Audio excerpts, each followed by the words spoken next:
Nung nakita siya ng mga DDS, ayun kinagat na, no? Araw-araw na lang nag-post. Eh ngayon no, mga boss, wala na.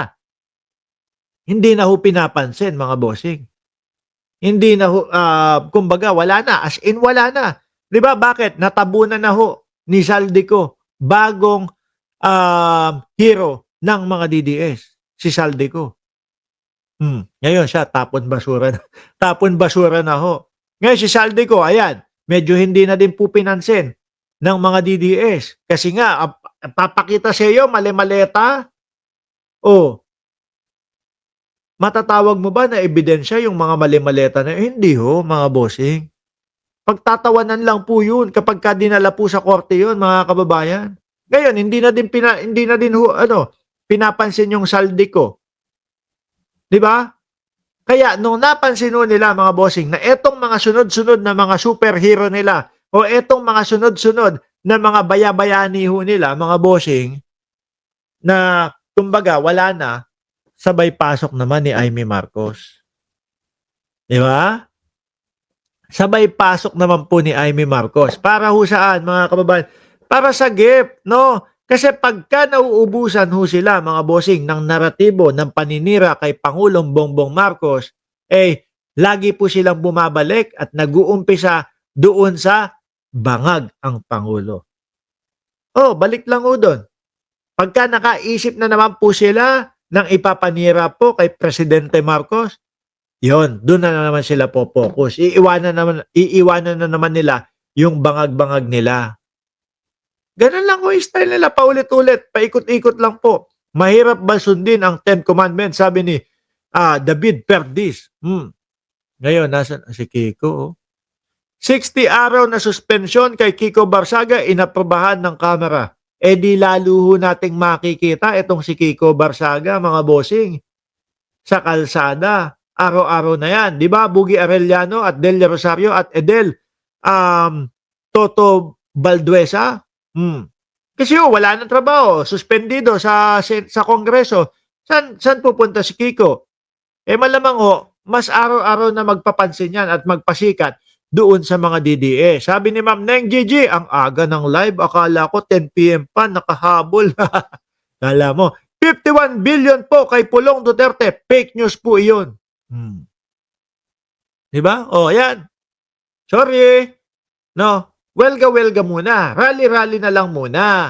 Yan ang tama mong gawin. Yan ang gawin mo. No, kaso pagka nagpapatawag ho ng rally, itong si Kiko Barsaga, mga bossing, wala naman din. Wala nang masyadong pumupunta. Diba? Yung huli niya nga patawag na rally, 100 ang pumunta, 50 ang natira nung umulan. Wala na. Paubos na ho ang mga DDS, mga kababayan. Paubos na po ng paubos. Ang nagsisilbing nagsasabi na lang po na lumalakas sila, yung mga troll nila dyan sa comment section. Yun na lang po ang natitirang nagsasabi na sila ay palakas ng palakas. Syempre, piso kada isang piso kada isang comment Oy, malakas kami! Ikaw ba naman hindi mo papatusin yon? Ngayon mga bossing, yang sinasabi natin na iyan na paubos na yung mga DDS, ay siya din naman pong sinabi ni dating Senador Antonio Trillanes, mga kababayan. Ano po? Eto, pakinggan nyo ho. Yung nasabi ko kanina, ang... Pakinggan ha? Ano po ba kayong namomonitor na related naman sa usapin ng national security? Gaya nga yung nasabi ko kanina, ang maganda nangyari dito, nalagpasan na natin yung mga pinakamabibigat na peligro. Yung threat to our democracy and national security, yung mga destabilization plots. Pero ang haba din ho, no? Nagsimula ho yung mga yan, mga kababayan, pagkaupo lang po ni Pangulong Bongbong Marcos Nung ang dating Pangulo nagtayo ng entablado doon sa Davao, nagsisigaw na adik ang presidente, walang naniwala. Naubos po yung mga naniniwala, naubos po ang mga sumusubaybay at sumusunod sa kanila. Mga boss chief amo, sir. Hanggang ngayon po, ubos na. Wala na. Tingin ko mga kababayan, eto pong huling mga rally na ito, yung INC at etong Nobyembre at 30 at lahat, wala na, tapos na ho yan. Wala na, kasi bakit to? Wala na maglalakas ng loob. Wala na maglalakas ng loob. Ang hirap palang pababain Pangulong Bongbong Marcos. Hindi pala ganun-ganun lang pababain si Bongbong Marcos. No? Biruin mo, lahat na pinagsasabi natin.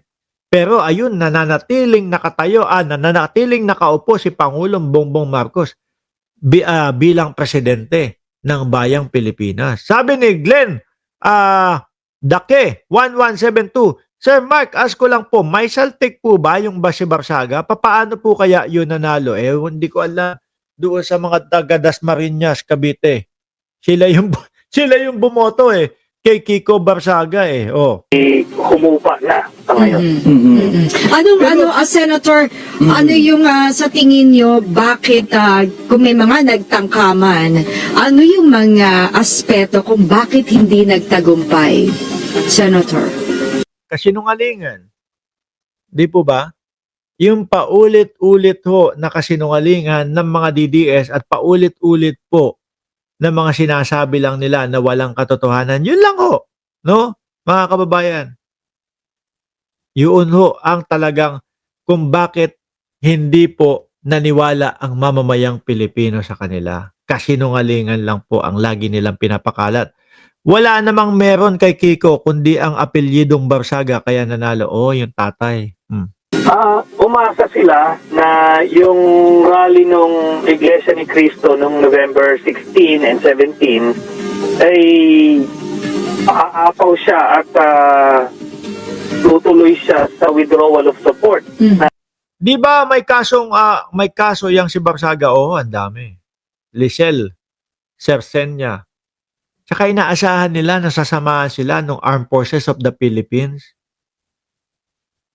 Inaasahan nila na susuportahan sila nila General Browner. Kaso wala po, mga kababayan. Matatalino ho yung mga kasundaluhan ho natin. Alam nila na ang talagang gustong sumugpo sa korupsyon ng Bayang Pilipinas, wala pong iba kundi si Pangulong Bongbong Marcos. Mga bossing. Di ba? Kaya po, alam nila kung sino yung talagang susuportahan nila at kung susuporta ba sila doon sa mga patawag na mga kudeta, doon sa mga patawag na mga rally-rally na yan. Wala. Biruin nyo nga ho, mga bossing yung pinagmamalaki nila na vice-presidente o ano. Sabi ng mga DDS, at simula araw na ito kailan yun? Anong petsa yun? Yung rally ng INC. President Sara Duterte na daw ho, mga kababayan. Pinagbarong-barong pa nila, wala naman din pala. Pinaasa lang nila yung tao. Akala ng tao pag sinuot ko yung barong na ito at kapag nag-umpisa na yung rally, yung mga Armed Forces of the Philippines ay unti-unti nang susuporta sa amin. Kaso nga ho, wala. Mga kababayan, wala ni isang sumali.